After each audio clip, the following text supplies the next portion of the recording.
apropiarnos de los fundamentos epistemológicos de la dramática renacentista, debemos tener claro qué es el teatro en el Renacimiento. El teatro en el Renacimiento hace referencia al drama europeo desde aproximadamente el siglo XV hasta principios del siglo XVII. En este periodo, el redescubrimiento y la imitación de obras clásicas establecieron los fundamentos del teatro. Una de las dos direcciones que tomó el teatro renacentista en Europa se basó en la recreación del pasado, un movimiento llamado neoclasicismo, es decir, seguía las reglas de los antiguos tal como lo interpretaban los modernos. La otra dirección del teatro estaba más centrada en las palabras y en los escenarios de los isabelinos y españoles.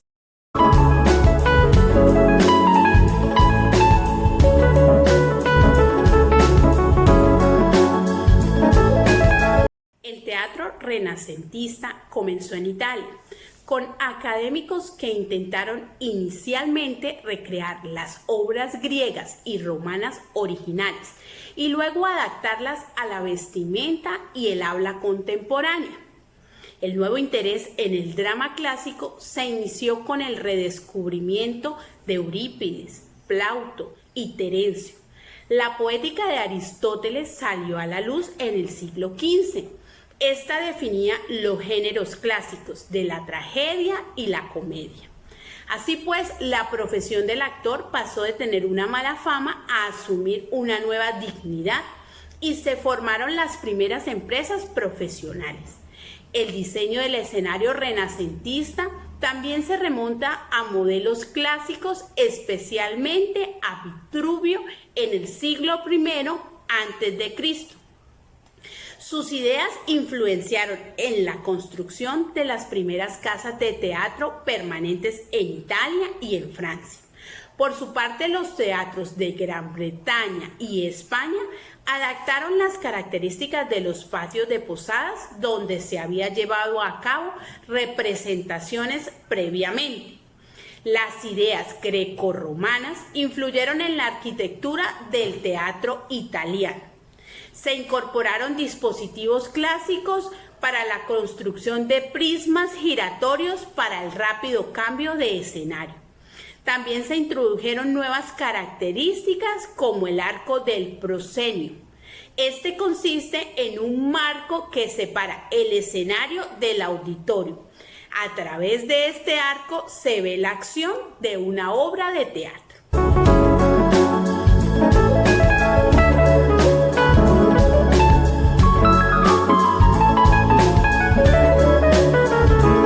Tipos de teatro.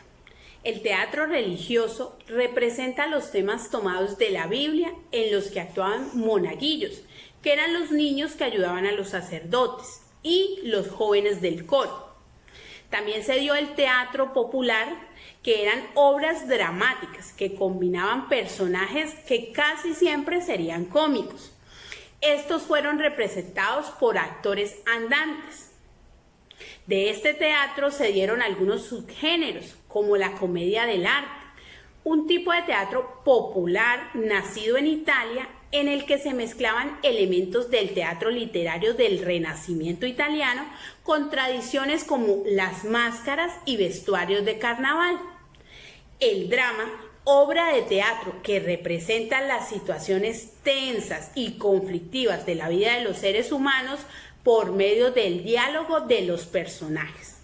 También se dio la tragedia, obra dramática con acciones fatales que generan terror y compasión. Se desarrolla con gran despliegue de medios visuales, musicales, acompañados de danza y música con espectaculares vestuarios.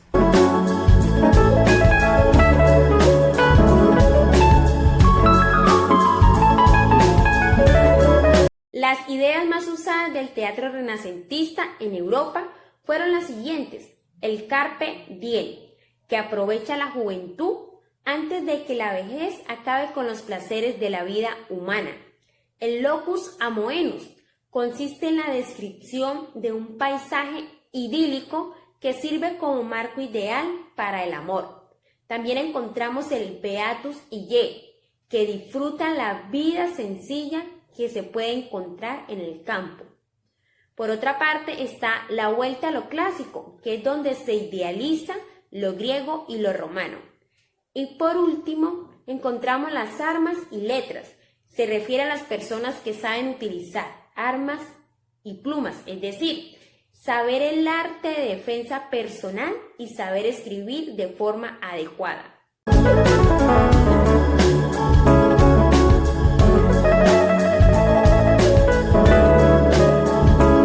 La dramática renacentista en Europa se caracterizó por 5 aspectos fundamentales. El primero es que, a diferencia de los actores en el teatro medieval, el teatro renacentista estaba compuesto por puros profesionales. Estos profesionales eran todos hombres. Segundo, los hombres más jóvenes eran los encargados de realizar y personificar los roles femeninos. Tercero, en el teatro renacentista hubo un gran desempeño del antropocentrismo. Esto quiere decir que en todas las obras se destaca la idea de que el hombre es perfectible, es un ser sin límites, flexible y que es capaz de desarrollar todas y cada una de sus capacidades. Cuarto, utilizaban máscaras en las actuaciones y las obras las realizaban al aire libre. Y por último, las actuaciones duraban entre 2 o 3 horas aproximadamente.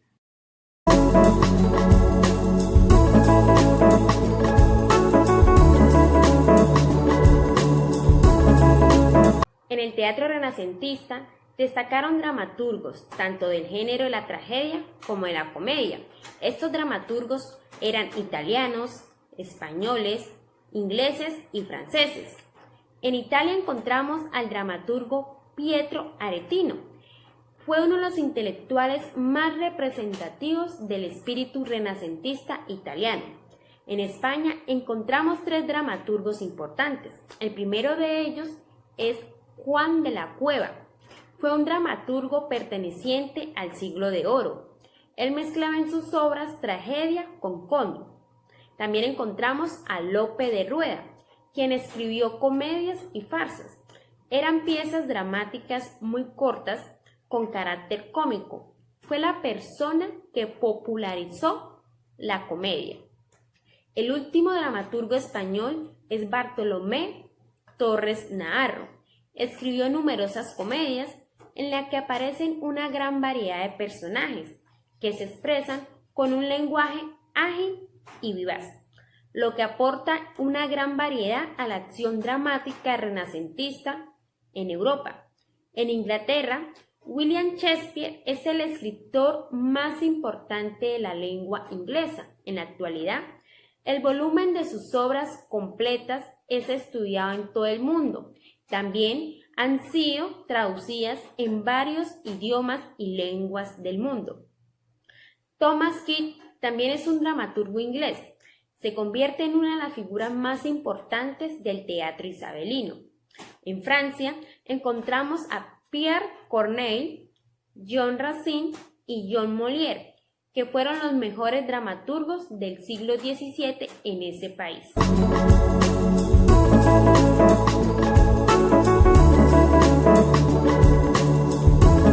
Para podernos apropiar de los fundamentos epistemológicos de la dramática renacentista en Europa, hemos hablado sobre su origen, cuál fue la trascendencia de este teatro, cómo y por qué participó y cuál fue su gran desempeño y desarrollo que tuvo en la época renacentista. También hemos hablado sobre los diferentes tipos de teatros, trágicos, cómicos, religiosos, isabelinos. También nombramos lo que fueron los tópicos, características y los dramaturgos más importantes de Europa. Ahora hablaremos sobre las obras más representativas de la dramática renacentista. Estas obras pertenecen al dramaturgo inglés William Shakespeare. Entre sus producciones más famosas encontramos Sueño de una noche de verano. Es la historia cómica que existe en un triángulo amoroso griego antiguo. También encontramos Romeo y Julieta, que es la historia de dos jóvenes que se enamoran y a pesar de la oposición de su familia, que son rivales entre sí, ellos deciden casarse y vivir juntos. También encontramos la historia de Hamlet.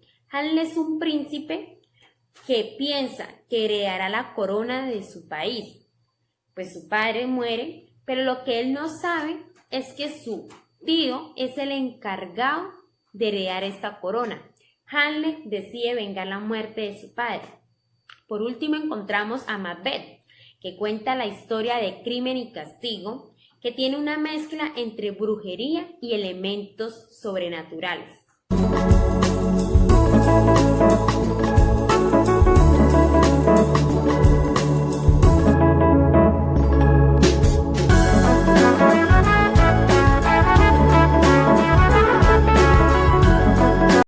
El Nuevo Mundo, como se le considera así al continente americano por los europeos, tuvo sus orígenes de los fundamentos epistemológicos de la dramática renacentista a partir del siglo XVI. ¿Por qué? En el siglo XVI tuvo un importante desarrollo que se refleja en los numerosos testimonios que hay en las representaciones que se dieron en ese entonces. Las primeras obras de teatro que se dieron fueron las de origen religioso. Los europeos, en este caso los españoles, los cuales realizaron las conquistas, querían que los indígenas se unieran a su religión, la cristiana. Y entonces, por medio de obras de teatro, les mostraban cómo era su historia, de dónde vienen, para que ellos se incluyeran a esta. De todas formas, los indígenas tuvieron gran importancia en el desarrollo y la contribución de este teatro en América. ¿Por qué? Porque se dice que hay más de 20 copias escritas en náhuatl. Acordémonos que náhuatl era el lenguaje que antes utilizaban los indígenas. Estas 20 copias se representaban en fiestas, se utilizaban como bailes, se utilizaban como cantos, y era ahí entonces cuando los indígenas hacían sus propias representaciones de teatro, pero no lo sabían. Estas contribuciones tuvieron que incluirse en el desarrollo del teatro que los españoles propusieron. Por eso también ellos incluyeron los bailes y las danzas indígenas para que así fueran más amenas y llegara más gente a sus encuentros teatrales. Por tanto, es lógico que el teatro tuviera muchos elementos indígenas, tanto que en 1539 los propios indígenas fueron los encargados que en México se diera una representación del teatro. En Taxalac se dio una representación indígena mostrando cómo fue la toma de Jerusalén en la Ciudad de México. Esto fue un paso muy importante para el teatro americano. Los propios indígenas representando obras de teatro pero escritas por los españoles. Ya más adelante, tanto México como Perú tuvieron sus propias casas de comedia. Como así, ellos escribían y producían sus obras de teatro. En esto ya se incluían las comedias, ya no solamente eran de asuntos populares, que eran las festividades celebrando algún dios o algo, o los religiosos, que en ese momento era la fe cristiana, sino habían casas de comedia. Y esas casas de comedia se dieron al tiempo tanto en América como en Europa. Por eso se dice que el teatro, a pesar de que fue en América, después que en Europa, se fue representando paralelamente en estas dos partes. Entonces, el teatro en América fue basado, sus fundamentos fueron en los españoles. Por eso no estamos tan separados de lo que es el teatro en Europa a lo que es el teatro en América.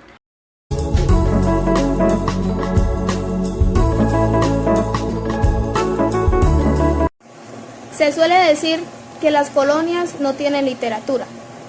En el caso de América, podemos decir que sí existe una literatura que viene desde tiempos de la conquista. Comparándose con la falta o escasa producción artística, de América